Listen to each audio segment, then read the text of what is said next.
For the University of Edinburgh, Canada and the United States represent two of its most important partner countries.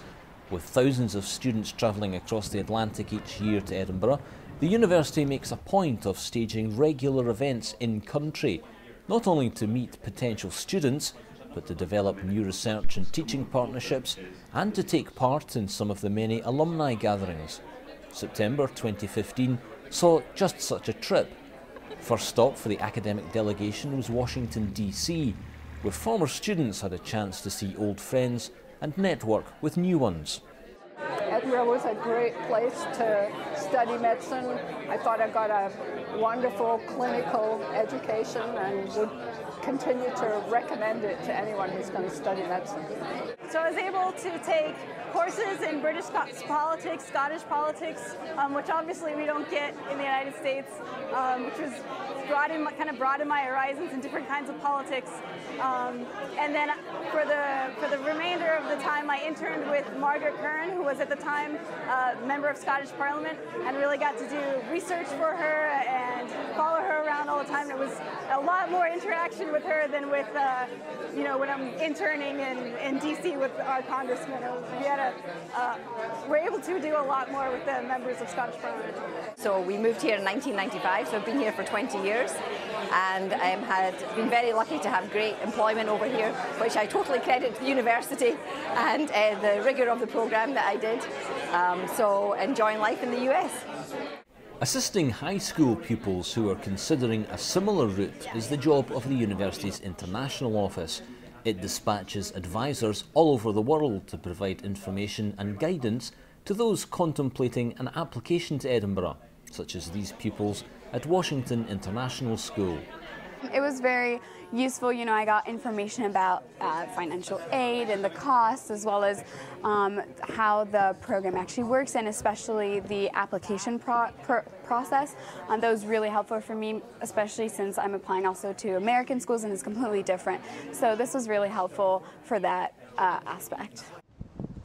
Next stop on this trip was northwards to the capital of Ontario and to the University of Toronto, a prestigious institution with strong historical ties to Edinburgh.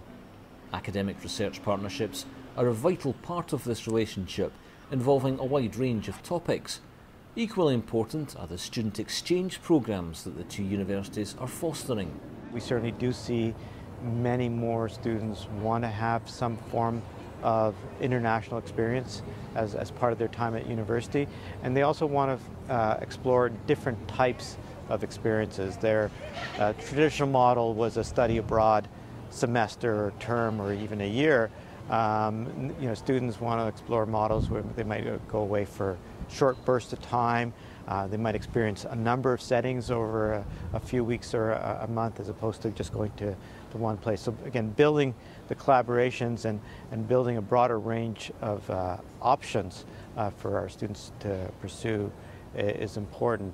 Whether in big data, sport or the humanities, Edinburgh's shared interests with Toronto are varied and extensive. In health, Edinburgh's Global Academy approach, which brings together experts from a wide range of disciplines, has delivered in Ethiopia, where a collaboration is tackling chronic shortages in mental health care. We started from the University of Toronto because there are very few psychiatrists in Ethiopia. When we started our collaboration, there were 5 psychiatrists for the entire country. So working with the medical school at Addis Ababa, we now have trained psychiatrists. So there are about 50 with another cohort coming through this year. So Edinburgh came in as well, working with health professions training more generally. So by the two universities working together, we can make a much bigger difference than just one of us working singly. The final event for this North American visit was to New York City, where, amongst other things, alumni again had the chance to gather and hear from university staff, including Senior Vice Principal Professor Charlie Jeffrey. Your view of everything you learn is so well-rounded because you're always talking about it with people who see it completely differently to yourself. And I think that's something that's really unique about being in a university that's so large, but that's in a city that's so dedicated to always have something international on, whether it's the Germanic Christmas market or the festival in August.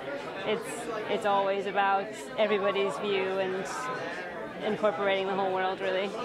So when I was part of the university, I was part of the Robertson Ness Scholarship, and the university subsidized my trip to go to Brazil and to really experience my dissertation firsthand.